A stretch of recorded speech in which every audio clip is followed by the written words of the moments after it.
Morning, even afternoon. We got a banger for y'all today, baby. We got a reaction video to Jev here, my good buddy. His YouTube's in the description. Obviously, go sub to Jev. Check out all his videos. This is my very first time seeing King of the Hill in Mortal Kombat. I'd never seen it before this. And on top of that, Jev and some of the hilarious stuff that happens in it. If y'all do enjoy this, leave a like, hit the sub button. Most importantly, be sure to tell somebody you love them. All right, I'll catch you in the next one. All right, Jev. What's going on, guys? It's Jev. Hey, what's going on, guys? It's Tim. I'm just in a King of the Hill mode. I wasn't actually planning on trying to be the king in this lobby, but I've actually never seen King of the Hill, by the way. I don't think I've ever actually reacted to this, and I've never played it. I got so tilted in Mortal Kombat that I just stopped playing for a little while. Everything is in slow motion. This is amazing.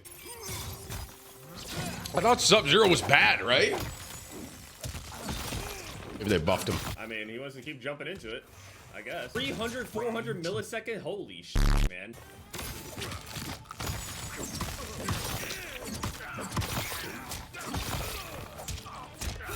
Why is it in slow-mo? I wasn't even planning on really like doing a whole bunch of different gameplay on this.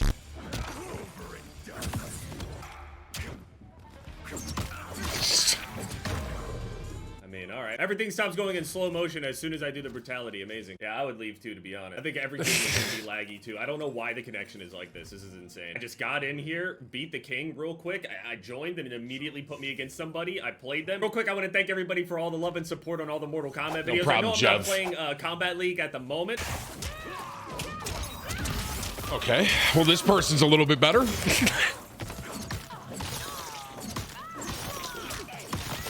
Dude, Jev is good at Mortal Kombat. Like, actually. Did he freeze himself? No way. No way would you block overhead for that. Okay. Oh my fucking frost thing. Oh, she has frost. That's why she's getting froze. All right.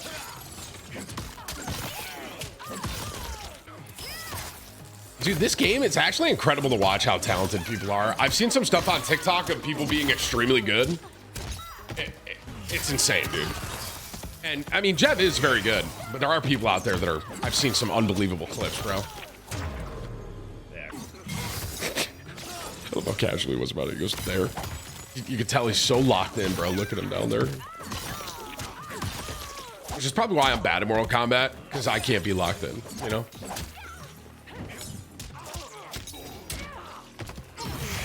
It really is in slow-mo.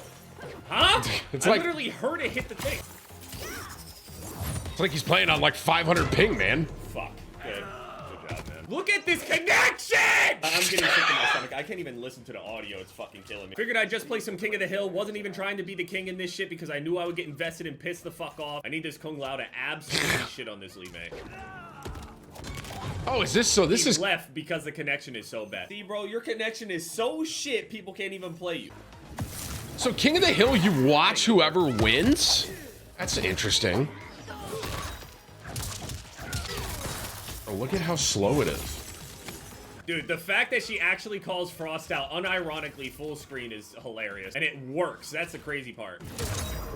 Good overhead. Let's fucking go. I mean, this is some extreme shit. Slow motion, 400 millisecond King of the Hill. It's weird. It's like somebody in here has some horrible host, but I don't understand. Unless somehow I'm the host of this lobby, and then a bunch of people in Europe connected to me or some shit. I don't understand. Why would you... Now she's just gonna zone with her shit and then throw out Frost. Yep. GG. Oh! Dead. Oh! Oh! Oh! You're dead! You're dead! Spider-Man tomorrow. I know that some people are already doing like the New Zealand trick or whatever to be able to get access to it today. I don't even do that kind of shit. The new Spider-Man. My favorite games. So I'll play Spider-Man on release day. That's tomorrow or tonight, really. Dude, People also, said the it was amount of sick. people that were telling me to use Cyrax, please, dude. You guys see one TikTok or somebody doing a corner combo with Cyrax, and you think it's good. It's not. Cyrax is broken. Don't get me wrong. That shit is strong as fuck. Everyone does a lot of damage with Cyrax. Cyrax doesn't give Sub-Zero anything other than that corner combo. Mid-screen, it's just there's really nothing there. King of the Hill is safe. Not really. For this video, then we got. Oh, this is like actually spectating, kind of, right? It's like spectating content, dude. Spider-Man UFC event is Saturday. Islam Makhachev versus Alexander Volkanovski 2. I figured I would make my picks here anyway while these fights are happening. Because tomorrow people will be mad at me if I'm sitting here taking up time on Spider-Man. So going down the card, prelims, a lot of people don't know a lot of the names here, but I mean, there's a lot of good fights in here, actually, some interesting ones. Main prelim is Tim Elliott versus Muhammad Makhachev. Muhammad Makhachev is the dude who literally had his leg bent, like, his leg looked like it got turned into a piece of licorice. Jev is, so I never knew this, but like Whips told me that like Jev like fights and stuff, or he trained in it. I don't know if he still does. So I was always very interested in his knowledge with UFC. And Muhammad Makhachev, I watch it like I'm a drunk guy and I like watching UFC. Jev actually can critique and really look at it like that, you know? Tends to get put in danger, just like the leg situation. That was a great, I'm pretty sure that was a great card, right? I'm gonna pick Muhammad Makhachev just because he has, you know, more of a ceiling at this point in his career, but he could definitely lose his fight. Then we got the main card, Saeed Nurmagomedov versus Gafurov. I don't know much about this Gafurov. He's also guy. so good at the names. Like, really good, though. I can't say the names very well. I'm not sure who's gonna win that one. Then we got Ikram Aliskerov versus Warley Alves. Let's see if he made the right calls on these fights.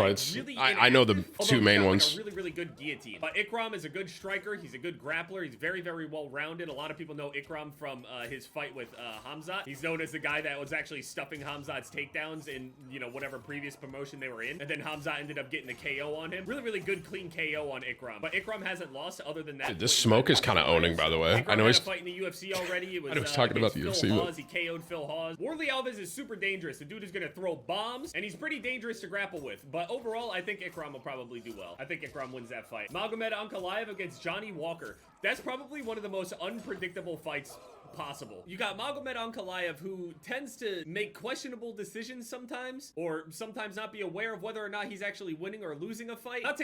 What is this circle? By the way, can you guys comment down below and let me know? Like, what is this? Like I said, I've never seen King of the Hill. Get anything away from him. It's my first time seeing it. I don't know what that is. Johnny Walker, who is super unpredictable. Real highs, real lows. Even, I mean, when he gets knockouts, it's spectacular. When he gets knocked out, it's spectacular. I recommend you going to look up a compilation of Johnny Walker's knockouts and getting knocked out. The guy is a straight up anomaly, and he's gotten a lot better and a lot more measured and like not as crazy and. I wonder if he picks Volk. All that stuff. That fight's super hard to predict. No way, right? For some reason, my gut is telling me somehow Johnny Walker is gonna win. But Ankalaev, that was I think such an insane knockout, by the way. Tomorrow, Usman against Hamzat Chamayev. Such a banger. I really wish that these fights weren't on short notice and everybody had like a proper camp for each other. True. I feel like these fights are going to kind of have like a little, you know, asterisk in there, but a lot of people think that Chamayev is going to win. He's big, he's strong. People feel like, I guess he's going to be able to strike with Kamaru and then be able to grapple with Kamaru. I don't know if people think that Chamayev is going to be able to take Kamaru down. Kamaru has like a 97.68 or some shit takedown defense percentage. What the fuck? They both have good striking, both have good stand-up. I think this fight revolves around if Kamaru is able to actually, like, establish a jab. If he can actually establish a jab, although it's 3 rounds. So, Chamayev doesn't move his head a whole lot. He does get hit. It went to decision, right, that fight? Whips isn't here to... It did. If Kamaru can establish his good jab out there, although he doesn't have the reach advantage that he usually has. Oh my, yeah, the connection's terrible, I know. I can imagine a scenario where Chamayev just blitzes Usman and is able to, like, catch him and then maybe take him down and then sub him. Whips, did the Usman fight go to decision? It did, right? I see that as a possibility. It but did, I also okay. see Kamaru, like, being able to stay safe, stuff takedowns. Wait, what is this outfit? Wait, what is this shit? Wait, this is sick. Yo, dude, you gonna play? I was rolling a blunt. Bro, in King of the Hill, you hear them too? I can also see a scenario where Kamaru Usman... King of the Hill's kind of sick, dude. What the frick? Pump jabs out there, be able to stuff the takedowns of Chamayev. Because, I mean, after Chamayev was, you know, grappling with Gilbert Burns a little bit, he was like, you know, I don't really want to mess in that area anymore. But it is a little bit of a different scenario. He didn't really want to grapple and stay on the ground with Gilbert because of the submission threat. Usman has no submission threat. So if he does get put on his back, he's in a pretty terrible position. If Chamayev ends up on his back somehow, though, that's also an equally terrible position. But overall, I think that Chamayev has the advantage, although my heart definitely wants the underdogs to win here. I want the guys that are moving up a weight class on short notice to, you know, I want them to get this fight. That's what my heart wants, but my brain is telling me Chamayev. And then the main event, it's a rematch. Islam Makhachev versus Alexander Volkanovski. Again, this is a situation Volk gets where my knocked heart out. wants Volkanovski to win because this will go down as one of the greatest wins in UFC history. So many odds too good, bro. against him in this situation that, like, if he wins, I don't even... The odds have... Hey, this is just a sidebar conversation that I'm thinking about while Jeff's talking, by the way. Can you guys comment down below? And I'm going to look at this and have Whips look at this. I want to react to like really good Mortal Kombat players. You know, like the best smoke, the best scorpion. So comment down below like some YouTubers and stuff that are really, really good. I think that'd be a really good video, and drop a like on this if you would like to see that. He won't win because, again, the odds are stacked against him, and the first time that he fought Islam was probably the best opportunity that he had. There is a mythical fighter form for Alexander Volkanovski there. There is rematch Volkanovski. That mythical fighter form came to fruition through the Max Holloway rematches, because each subsequent rematch, he beat Max Holloway better and better each time. I love Max Holloway, but, you know, that's how it happened. I love Max, bro. Is it possible that somehow, on 11 days' notice, recently just recovered from an elbow surgery, no camp, weighed at like 180 pounds when he got the call, so he has to cut all that weight. No. Then he's not going to be in Australia. He has to go to Islam's backyard. Like I was saying, the biggest opportunity that he had was the first fight. This is the wrong number. Don't call here again. It's so weird how you can hear both of them in King of the Hill. Who the fuck is watching the TikTok? In the first fight, everybody assumed that Islam was going to be able to out-grapple Volk, and everybody assumed that Volk would be able to out-strike Islam. And when we got to the fight, it was actually the polar opposite. Islam was the one that was actually out-striking Volk, which is insane. And then Volkanovski was the one that was out-grappling Islam, which was also insane. They basically did better in the areas that people thought that they were weaker in comparison to each other in terms of the matchup. It was really, really cool. Really, really nice. Also, Makhachev was actually preparing to go and fight Charles Oliveira, so he was in a camp. Volkanovski was not in camp. He was already in a camp preparing for somebody else, which, you know, the stylistic change is definitely. I mean, Volk had what? Kind of a problem like a week's notice, 2 weeks notice whips? He had his opportunity or something the first time. It is what it is. I watched. Or was it Usman that had the? Oh, he had less than that. Didn't Usman and him both have? Yeah, that card. Like, if I wish they both had more time. I'm under the like impression to prepare for that fight. I totally see how the judges they both thought lost, Islam won. obviously. You can see some scenarios where Volk actually did win the fight. It was still an insanely close fight, and that whole thing was all about, you know, the #1 pound-for-pound spot at the time. And because Islam didn't win, like, convincingly enough, the way that people thought that he should and would, they couldn't give him the #1 pound-for-pound thing because Volk stepped up and nearly beat him as the #1 pound-for-pound. So even though he lost, the way that the odds were, people just felt like, you know, is he? So UFC kept him as #1. Then John Jones ended up winning it. Sorry, guys, Alexis walked in. So this whole thing isn't even for the #1 pound-for-pound situation at the moment anyway, but, you know, once John Jones retires after his next fight, these two will still be at the very tippy top. Again, Brain says Islam, Heart says Volkanovski. Brain won. His connection is something else. So, like, is Jeff waiting his turn right now? I don't understand King of the Hill. You're basically just sitting waiting Did it started for you yet? to, like, come back? No, not yet.